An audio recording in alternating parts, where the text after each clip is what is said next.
Okay. Okay, thank you for coming to the Saratoga Springs Planning Commission for March 13th, 2025. We're going to go ahead and start with the Pledge of Allegiance, and Commissioner Karn is going to lead us in that.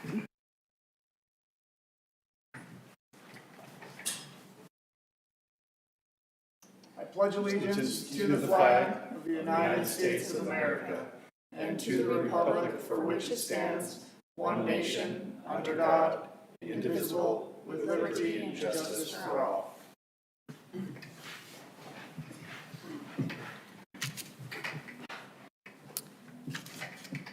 Okay, and tonight we have Commissioner Mann as excused. Otherwise, we have everyone here and a full quorum. And we will start with public input. If anyone is here tonight for public input, now is to express that, ideas, concerns, and comments, not listed as a public hearing on the agenda. Seeing none, I'll now close public input. We'll move to our first business item, Lakeview Academy Major Site Plan Amendment. Brent Pace of Odyssey Partners as applicant. So as noted, this is a major site plan amendment for Lakeview Academy. 527 West, 400 North. Mike Glosser is here this evening in replacement of Brent Pace as our applicant, as well as Rick Vesey, who is here as principal of Lakeview Academy. Here's the location of the school along 400 North there, as well as the zoning. You'll recall that this item came before you as a rezone several months ago to the institutional civic zone that they are now in. Here is a copy of the site plan that was included in your packet for your reference. There are a number of items that were noted in the packet as shall comply items. Those are mostly related to utilities and storm drainage. Those are noted as conditions of approval in the engineer's staff report that was included with your staff report. Otherwise, the site plan as shown is mostly compliant with code. There's one other item related to parking that's up for discussion, and we'll get more into that in just a second here.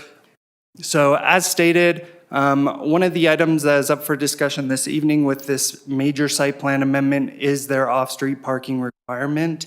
Included here on this slide and included in your staff report, in the staff report that was in your packet, I should say, is the state code requirement when it comes to off-street parking and how charter schools are viewed by state code. You'll note the language here that parking requirements for a charter school or a micro-education entity may not exceed the minimum parking requirements for schools or other institutional public uses throughout the municipality.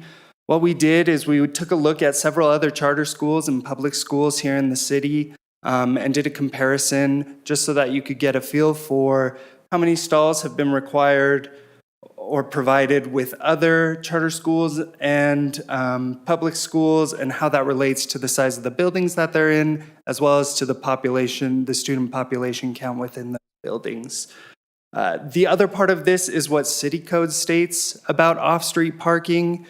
So city code states that when there's no comparative land use parking requirement in code, that the required minimum parking requirement is determined based on a number of requirements. Those are all outlined here. The city did conduct a separate parking study as part of this proposal and found the following: that the future fixed parking generation estimated a need of 180 spots on site. They are providing 187 permanent stalls there, as well as 60 additional event parking stalls. As far as the traffic study is concerned, that was deemed to be satisfactory. Here are the elevations for the property. There are certain things that we can and cannot look at as required by state code. Building materials or colors, for instance, are something that the city cannot regulate. As far as height is concerned, it is compliant with the zoning district that it is located in. As far as those items are concerned, that's what I have for my presentation this evening. If there are any questions that you guys have for me or for the applicant, we're happy to answer those at this time. Okay, and if the applicant would like to add anything, we'd ask that you start by stating your name and address for the record, please. You did a good job. Okay, great. We'll go ahead and open that to Commissioner comments and Commissioner Carn. Great. You said there's 60 additional event parking spots. How does that work? So those are other spots that are provided. A number of those are in what would be like the fire lane typically, or where there's drop-off, student drop-off and pickup. And so you can see here on the parking plan, there is an area to the north that will not be striped, that has that divot in there where there is some school drop-off and pickup, as well as the area to the south. They're counting some stalls there where people are going to be able to park during events that are typically reserved for drop-off and pickup. And then there's a portion to the, I guess, Plan West there that is the south of the site, adjacent to where there will be sports fields, where there will be additional area. You can see here, there's a fence with gates that typically, I believe, will be closed off. But when there is an event, those doors will be opened. Those gates will be open for them to park. Okay, great. Thank you. And you said there's a piece of property next to this where there are sports fields? Sorry, wait, just show me on the map here. Where is it? Where the sports Yeah, field- right where that cursor is. So that's Okay. part of their site. That's part of the school's property. Okay, It is just grass fields. okay, got it. That was the second one of my questions was, it looks like they're using all the available green. Not going to spill over regular activities in a Neptune Park, but they'll go on the grass to the left of this map here. Great. And then the other question I had was in the traffic study that was included in the packet. They mentioned two different locations that I think it meant LOS is level of service. Is that right? Level of service C, level of service E. Can you just educate me on what those mean? Yeah, I'll let our engineer expound more on those. So the level of service level of service C is an acceptable level of service for our city. Level of service E is not acceptable. So it's A through E. So E is the worst level of service. Right. Yeah. And yeah. So if we know from a traffic study that we're going to have the worst level of service for traffic, what options do we have? Do you remember where that said that was going to be I at? left my computer Yeah. on the nightstand on my way in, but it's in the traffic report. There were Yeah. two locations, and there's not that many locations here.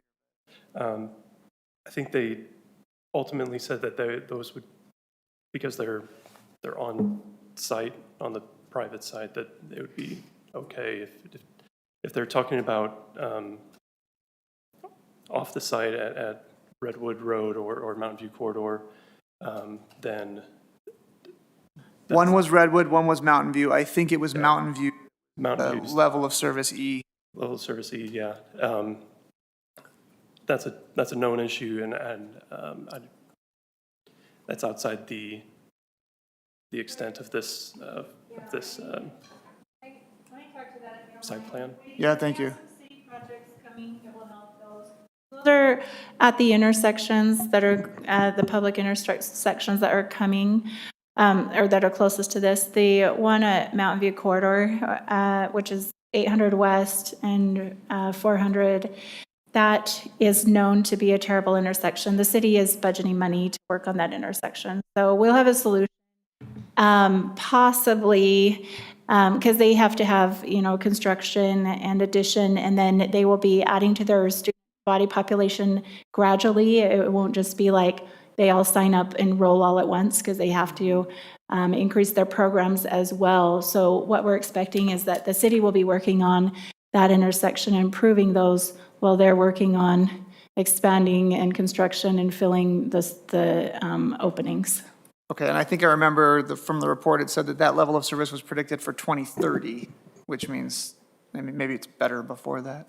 So we'll probably, once the city funds those improvements, those level of services will improve at those intersections. Okay, great, thank you. And then my last question was on, also on the parking. It was Neptune Park's next door, and the city has parking there. Does that create a problem with the city for parking for school events spilling over into the park, or for city events spilling over into the school? Is there any consideration that's relevant to us on that potentiality? I can speak I don't to- even know who I'm asking, but No, I can speak to that. The school has mentioned that they will make efforts to, let the parents of their students know that they shouldn't be parking there. Other than that, I mean, that's the most they can do, is just ask parents not to use that. However, it does happen. Yeah, and I can speak a little bit in addition to that as well. One of the recommendations that came from the traffic impact study to help out a little bit with that concern is to move the crosswalk. I saw that up to Bryant yeah. Road, I think. Yeah, so it'll move it further north, and hopefully, by having that moved a little bit further north, maybe that will help a little bit as well with that issue. Okay, thank you, appreciate it. Thank you. Commissioner Hill. Thank you, Chair. David, good presentation, a lot of information, and I'm sure you guys have worked really hard together to address the major changes that are here. And I know the answer to this, but I'll ask it anyhow. We looked at the findings, and there were findings under water and sewer, and they were addressed, and thus they were still under shall comply. Utilities, there were some findings there. The grading and drainage, and then lastly, the final traffic report, being able to come together on that.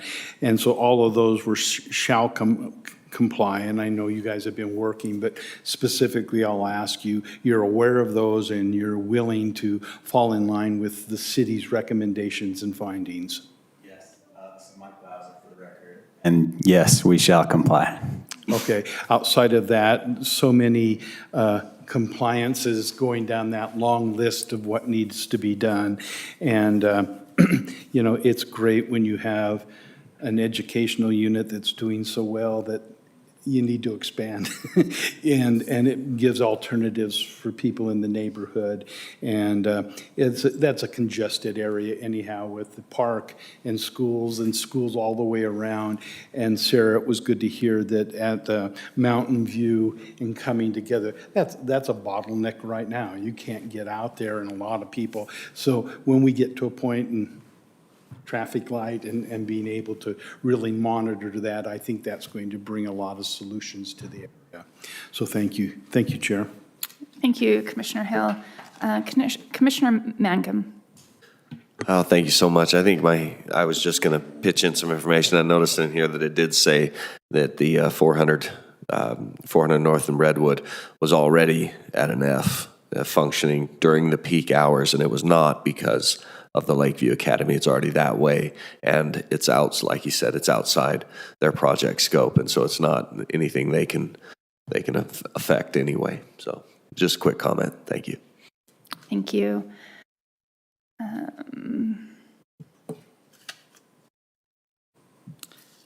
right, seeing no other comments, I will now entertain a motion. I would move that the Planning Commission forward a recommendation for approval of the requested major site plan amendment to the Lakeview Academy located at 527 West, 400 North, with the findings and conditions in the staff report. We have a motion from Commissioner Hill. Do we have a second? I'll second that. And we have a second from Commissioner Mangum. Any questions on the motion? All in favor, say aye. Aye. Aye. Any opposed? And that motion passes. So we will next move to the approval of minutes from the February 27th, 2025 meeting. I will entertain a motion on that. I'll make a motion to approve the minutes from the February 27th meeting. Thank you, Commissioner Karn. We have a motion from Commissioner Karn. Do we have a second? I'll second it. We have a second from Commissioner Miles. Do we have any questions on the motion? Seeing all in favor, say aye. Aye. Any opposed? And that passes as well. Thank you. Our next, oh my Lord. Next move for a public hearing. We will not take public comment on public hearings. First, we have the amendment to Title 19 Land Development Code of the City of Saratoga Springs for the food trucks, Chapter 19.05, Supplementary Regulations, Citywide, City-Initiated, Senior Planner Jelen. Thank you, Chair and Commission members. This item is related to legislation that has changed at the state level. The city is seeking to bring our current requirements into compliance with state code. As part of this, there are a couple of options that we'd like you to look at this evening with this proposed code and how the city would like to handle this going forward with food trucks. So the first part of this code would amend the definitions portion of Title 19, that's Section Title 1902. As part of that amendment, we would be adopting language that is already used in state code and eliminating some of the language that we have in our current code, as you can see here, related to food trucks. The second part of this would be amending Section 1905, which is our supplementary regulations section of code. As mentioned, there are two options that we're looking to get feedback from the commission this evening related to this section of code. As currently written in code, food trucks are part of our temporary use permit portion of code. They currently require a temporary use permit.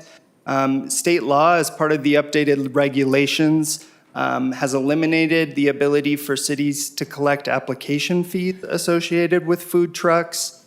So the first exhibit that you're seeing here, the first option that you're seeing here this evening would be to take food trucks completely out of temporary use permits and put them into a section of code that's further down in that section that's related to special standards for particular uses. Doing so, it would be removed completely from the temporary use permit section. We wouldn't have any sort of temporary use permit requirement for these. And they would be required to follow the language that we're proposing here that is compliant with state code.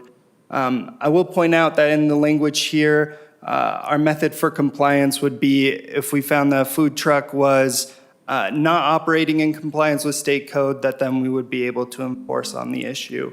The second option would be to keep it in the temporary use permit section of code.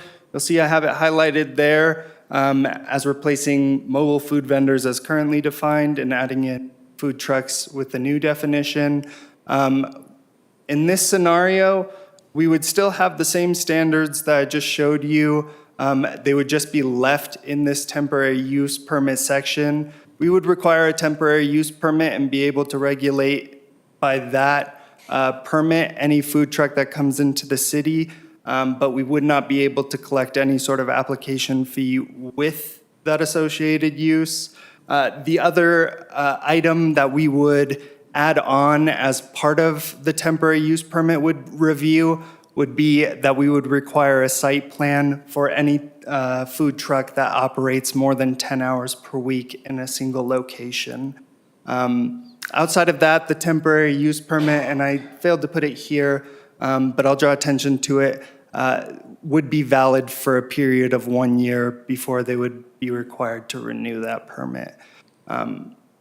So that's how we have the language written or proposed, either one of those two options.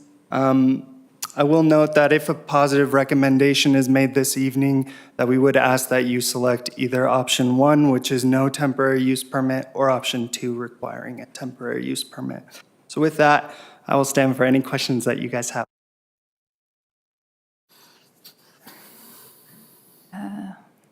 I didn't reset the mic, so sorry. How many temporary use permits do we see come in? In a given year on these? Yeah. Not very many. I couldn't tell you the exact number off the top of my head, but I feel like over the last year, maybe a handful at most. Okay. And then have we seen any issues with the paved surface situation where part of the is all temporary uses requires a paved surface on site? Have we seen any issues with that? Not that I'm aware of.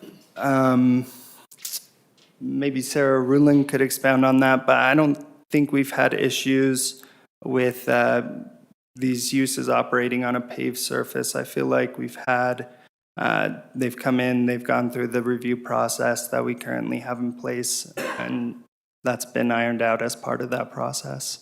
Okay, perfect. Commissioner Miles? Public hearing? Oh, no, we did not. Sorry. Oh, wait. We do tape. I messed that one up. Sorry, y'all. Okay, we'll put it in for public hearing or public comment on this. Seeing none, we'll close. Thanks. Thanks, Sarah. Thank you. And then Commissioner Miles. I just have a question in terms of how this works with pending applications. If the code is changed and someone has an application pending, do they just default to the new code as it's written? That's just kind of the standard practice. Yeah, we're playing a little bit of catch up here with state law. So currently we've been following code to the extent that it complies with state law, which is to require a temporary use permit. We haven't been collecting fees on them as part of that to this point, but yes, any sort of pending application that we've had has been asked to come in with a temporary use permit. Thank you, Commissioner Miles. Commissioner Mangum. Thank you very much. A quick question I had was, do we know what other cities, neighboring cities are doing? Are they charging? From what I understand, we cannot charge a fee anymore. And so the question is, are other neighboring cities, are they requiring a temporary permit for this type of thing? We looked at a number of cities and we found a couple that have required some sort of permit in association with the operation of food trucks in their city. So yes, we have seen that. And we've seen others where they've elected to make it more of a code compliance issue and look at it that way. So. How long does it take to process one of these temporary use permits? Review period is typically about 2 weeks. That's assuming that they have everything that they need to be able to comply with code. And so it just depends. If we need a review, it goes back to them. They make revisions that are asked for and come back with another submittal. And that review period is 2 weeks standard. So. The last question I had for you is, how often is the city going out and enforcing, or in other words, shutting down a food truck that they realize is out of compliance? A few times a year. A few times a year? Yeah, 2 to 3 times a year. Yeah.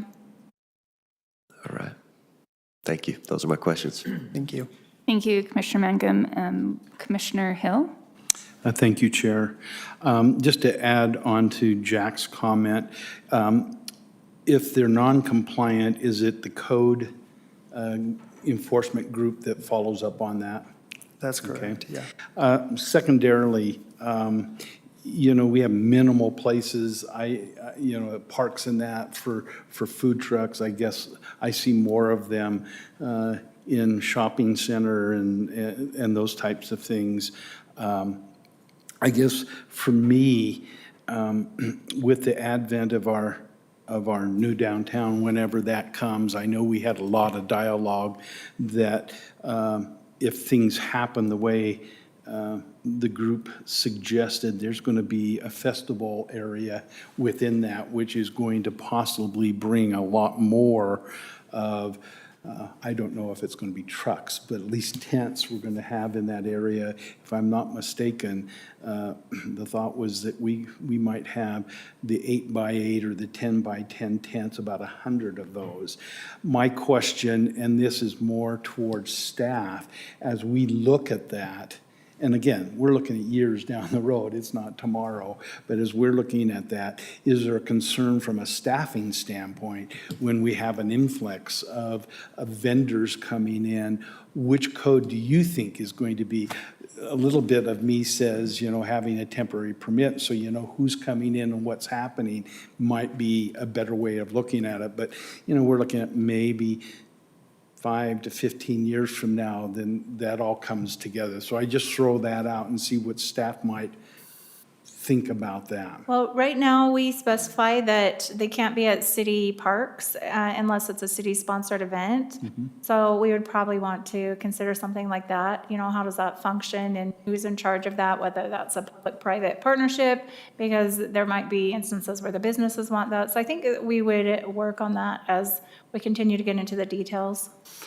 Good. I was just thinking, that if we have our vision down that path and we kind of set where we want to be when that happens, then we don't have to change our direction, 10 years, 5 to 10 years down the road. Yeah. David, I cut you off. No worries. I just wanted to add to that as well. There is language in the code that either way, whether we did require a temporary use permit or not, for any sort of special event, there would be a special event permit required. Okay. So it's really a moot point because we know who's coming. Yeah, at that point, yeah. Okay. Thank you, Chair. Thank you, Commissioner Hill. Commissioner Karn. Yeah, just a question. So I understand option 1 is they still get a temporary permit, we can't charge a fee, and they have to do a site plan and get that approved in a couple weeks. Option 2 is they can just come, and if they're found to violate the state code, which would be made part of our code, then we interrupt them, basically. Okay, so, Flip those options, but yeah. okay, got it. So I don't know what's in a site plan. Are there things that are in a site plan that, is the state code inclusive of everything that's in a site plan? Yeah, so, and the site plan would be specific to situations where a food truck is parked in one location more than 10 hours a week. State code says we can't regulate it if it's less than 10 hours a week with a site plan. And so if they're going to be in one location, then that site plan would say, okay, where on the property are you going to be located? What are you going to have set up as part of the food truck? And we would regulate that as part of the permit. So that would be part of our We're pretty review. lenient on what we accept. Like, they could even print out an aerial photo and just draw a box and their site plan. Yeah. So it's not a full-blown, like you would see with a new commercial structure. It just makes sure they're gonna park on a hard surface, that they're not gonna have an awning less than 7 feet, and that they're not gonna have cars driving up to it, basically. Okay. Okay. Thank you. No problem. Thank you, Commissioner Karn. Commissioner Wilden. Yeah, thank you. This has been great to hear these two options. Talking of those two options, simplicity is important, both for the city and both for the vendor. Which is going to be simpler for the city and which is going to be simpler for the vendor? And are they the same? It's a tough question. I mean, at one point you're putting the onus of essentially doing the review and making sure that everything is compliant with code on our code enforcement division. So if you aren't requiring that temporary use permit, there's still some level of, going out and actively seeking to make sure that these food trucks are compliant with code and with state law. On the other hand, you have the temporary use permit that comes in, and that's something that needs to be reviewed by staff, as well as there may be instances where food trucks are coming into the city that haven't applied for a temporary use permit, and those are things that are still going to need to be monitored. And so I would say either way, that work is going to be done by staff. It's just a matter of how it's divided up and what that looks like. So From a vendor standpoint, it sounds like either is a good option. Which is simpler for the vendor then? For the vendor, it's probably going to be simpler not to have the temporary use permit, since that's not something that they're going to have to apply for, wait to hear back from staff to get approval to operate within the city. So it's probably going to be simpler from that aspect. Okay, thank you very much. Thank you, Commissioner Wilden. Commissioner Mangum. Thanks so much. So tonight, you want us to make a recommendation. I guess I'll be a little bit bold and kind of point out what's on my mind. I think that if we choose the easier, and in my mind, the easier path is where they don't have to apply for a temporary permit, especially where the city is not going to be paid for that work. It seems to me like he said, simplicity. And I think the market, I mean, if you've got a truck that's out there just not conforming, two things: city code can come in and enforce it, and also I imagine they're not going to get as much business either. Either way, we can always come back and enforce a temporary permit if we start seeing this being abused.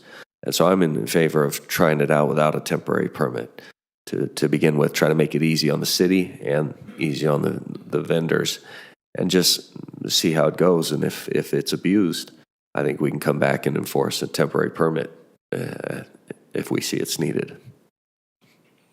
Thank you, Commissioner Mangum. And Commissioner Karn? Yeah, just one more. Of the 2 or 3 violations a year, are those people who did a temporary permit and then aren't following it, or ones that didn't bother and just showed up and they're here more than?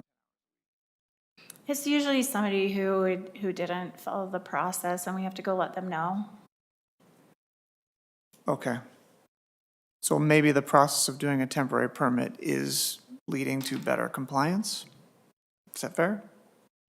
It might be. It's exactly the discussion you guys are having. Both options will take staff time. So anyway, it's exactly the discussion you're having. There's probably, if it's 2 or 3 a year and they're not following the rules, I don't know that number is going to go up without a process. I don't know the answer. It's hard to know the answer to that. Okay, and then just to comment on Commissioner Mangan's comments, my bias would be to favor the less bureaucratic and simpler option by far, because you can always just fix it if it's a problem. Thank you, Commissioner Karn. I'll go ahead and make a comment that my leaning is actually towards the more bureaucratic process, have rules and regulations in place, mostly because humans are generally terrible. And so having rules kind of helps us keep everyone in line, right? How many times do we deny a permit? Oh, sorry, I don't have the data up. I couldn't tell you without. Probably pretty minimal.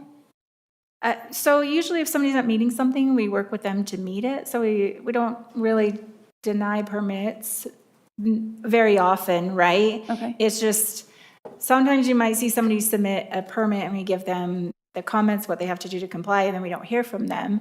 But we don't generally deny a permit very often. So usually it's like, hey, you have to do this as well, and then make the adjustment and they get an approval.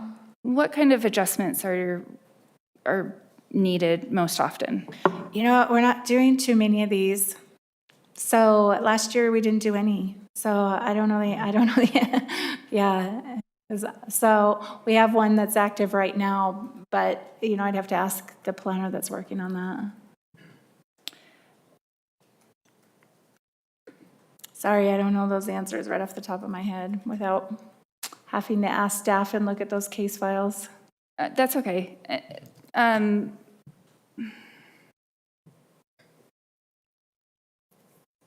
So when they do the permit, the city checks their business license and that they have like food handler's permit and all of that kind of thing, right? And no, because the way it works is they have to get a permit in the city where they're based out of. So, and then, so if they're getting the permit in our city, it doesn't mean they're always operating in our city. So they just have to have one business license. That covers them from cities. So whatever city they're getting their business license in is who would have them submit the food handler's permit. That drastically changes my opinion on this then. And so in that case, I actually towards not needing to permit. If so, thank you for explaining that. That helps me understand that whole process so much better. So with that said, if there's, Commissioner Mangum. One last comment that you brought to my mind was, do we think as a city, as employees, that we are going to save time one way or the other? I mean, because we're going to have people that realize they don't have to have a permit and they're going to abuse the system, but the employees are going to save a lot of time not having to process a couple of years, but then there's time spent having to go out and enforce code. Do we think that one way or the other is going to save the city time, the employees' time? Is it just So guesswork? I'm looking, so I was wrong. We did have one last year and we have one active application this year. So last year we did one. I think that a lot of these changes that you're seeing in state code are responses to the food truck industry and their feedback that the process is cumbersome. So as far as the city staff perspective, it's probably going to be about the same either way. It would take us, maybe one, maybe 2 reviews a year, unless food trucks have a significant uptick. So I think either way would be fine. Okay. The food trucks themselves, obviously that's a more cumbersome process, right? It takes time, it adds, I'm sure they would prefer not to. At the city level, we're fine, whatever's decided. So at the staff level, whatever you decide is fine. Thank you. Okay, seeing no other comment, I will now entertain a motion.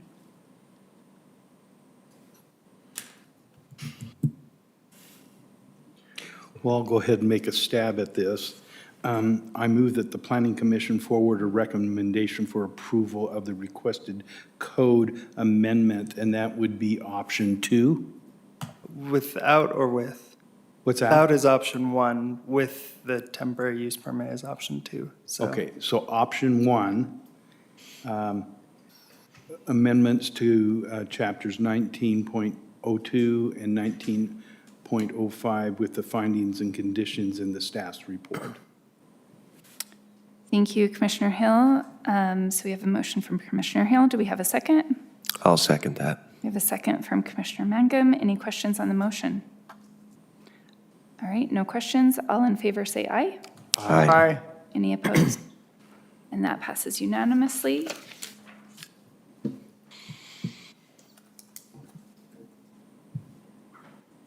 Sorry, I lost Please my- do keep us informed if there's an uptick in abuse of that, where the city has to start going and enforcing more code, because then we definitely want to take care of that if there arises an issue.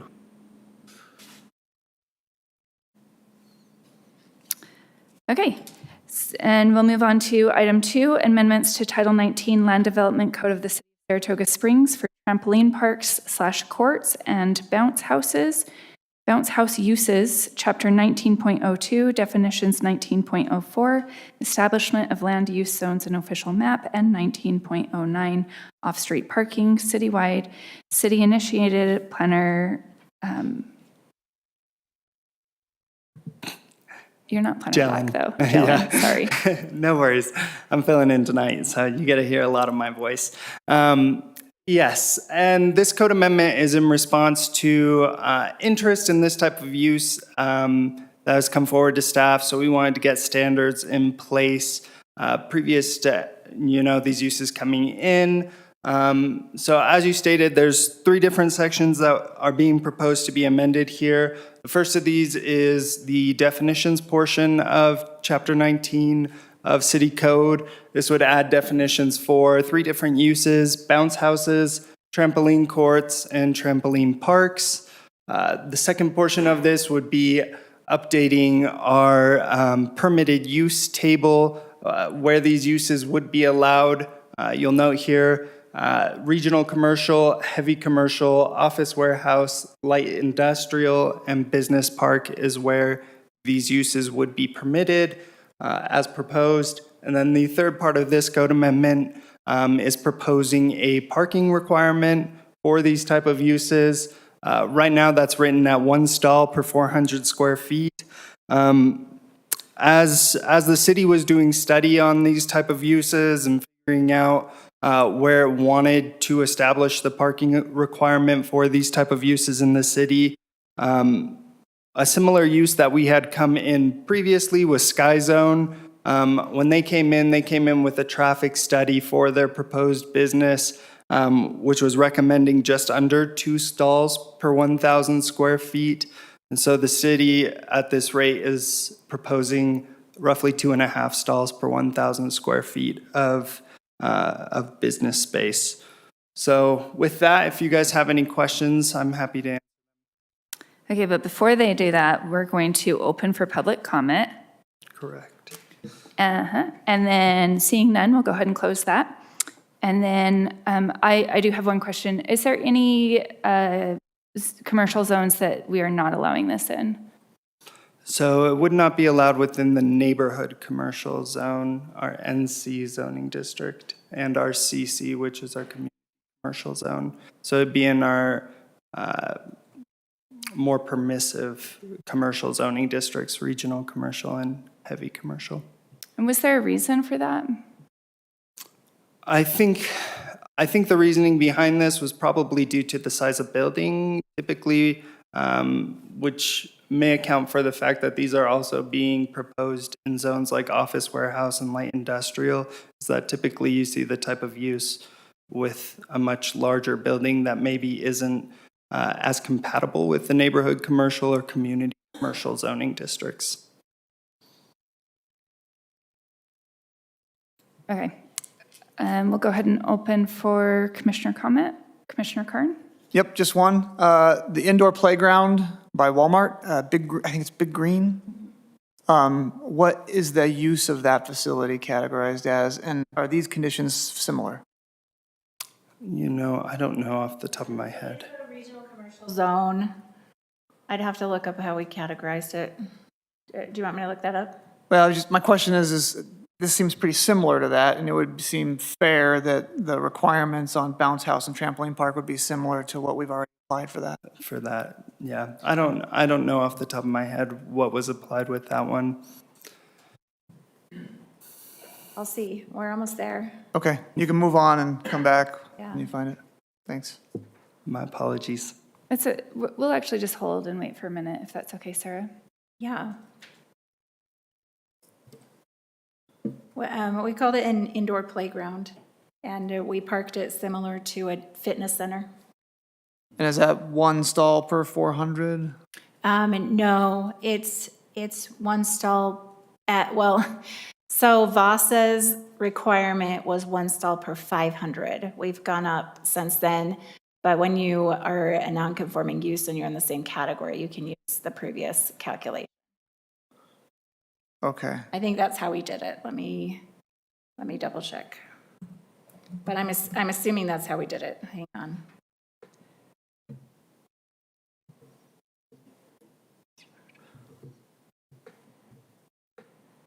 Just a second. I'm almost there. So we're going to require more parking for this use than we will for like a Vasa. Let me, So Vasa is a fitness center, and I believe fitness centers are, this is less. yes. So a fitness center would be, it's currently 1 per 6 right now, so this would be less than we would do for a fitness center. The old Vasa was 1 per 500, or 5 per 1,000. Sorry, the 1 per 400 is, a lot of times we write in increments of thousands, so the old Vasa was 5 per 1,000. Okay, so it was 1 per 200. Okay, so you need half as much parking for this as you do for a Vasa. Yeah. Yeah, okay, that makes sense. Even this might be maybe too much parking required, but It's possible. One of the things we try to keep in mind when signing parking is if the use were to change, what can go in there? So even by going a little bit over, you're allowing flexibility if the use were to change. We don't have to do it that way, but that's something to keep in mind. okay, great. Thank you. You answered all my questions. Appreciate it. Thank you, Commissioner Kern. Commissioner Miles. Yeah, I was just going to say thank you for this presentation. I think it's smart to address these things now as the city's growing and expanding. I think you're just going to see more of these type of businesses, a younger, active community and environment. And so I appreciate the city being on top of this now versus later when it does become a big problem. So thank you. Thank you, Commissioner Miles. Do we have any other comment? Seeing no other comment, I will now entertain a motion. Oh, hold on. Now I will entertain a motion. Okay, so I'd like to make a motion, a positive recommendation. I move that the Planning Commission forward a recommendation for approval of the proposed code amendment in chapters 19.02 and 19.04 and 19.09 with the findings conditions staff report. We have a motion from Commissioner Wilden. Do we have a second? I'll second. We have a second from Commissioner Kern. Any questions on the motion? Seeing none, we'll now vote. All in favor say aye. Aye. Any opposed? And that passes. We'll go ahead and move Thank to you. Commissioner reports. Thank you. I don't have any. Do we have any commissioner reports? Director report. Director reports, sorry. I do. Sorry, Commissioner do we have any commissioner comments? Sorry. Yeah, go ahead. Seeing none, do we have any director reports? Okay, so I do. I will just let you know on March 4th, the city council approved the Linrose Dental Site Plan that's up near Harvest Hills. And you saw that before they did. And then on our next meeting, we are going to do our Open and Public Meetings Act training. Roland, how long do you expect that to take? Yeah, so 30 to 40 minutes, and then we'll have one item. So we're doing it on that agenda because we have a short agenda. So I thought that'd be a good one to do it. That's one of your requirements through the year. So if for some reason you have to miss that meeting, you have to find another way to have that training. Okay. And then just a reminder, we appreciate everyone just clicking accept or deny on your calendar invite. That's just the easiest way. Of course, you could always email or text, but the easiest way is the calendar invite. So we appreciate everyone taking time to do that. And then And getting into your work email or your commission email. Okay, humor me. What's the date and time of that training? Oh, it's, yes, it's the next meeting, so March 27th. And so during your standard meeting. Okay, Yeah, it won't be extra, it's during this, great. in 2 weeks. Thank you. And then we have a breakfast with the planners, right? Oh, yes, we do. We have breakfast with planners next week on Thursday. It looks like Ken wants to talk about that. Or did you hit your microphone? No, oh, sorry. Okay, so we just have. That's what I was going to. Oh, go ahead. So, yeah, breakfast with planners on Thursday, 8:30 at the community room down at the police station. So if any of you can join us, we appreciate it. We love to have you. And we're going to go kind of through a state of the city, like past, present, future, just, where we came from, where we're at today, and the things we're focusing on. And then we're going to go over water-wise landscaping, and then we'll have a question and answer for, Okay, do we need to go into a closed session tonight? we don't. Perfect. And with that said, we'll go ahead and adjourn this meeting. Thank you. Anything I love doing. Thank you.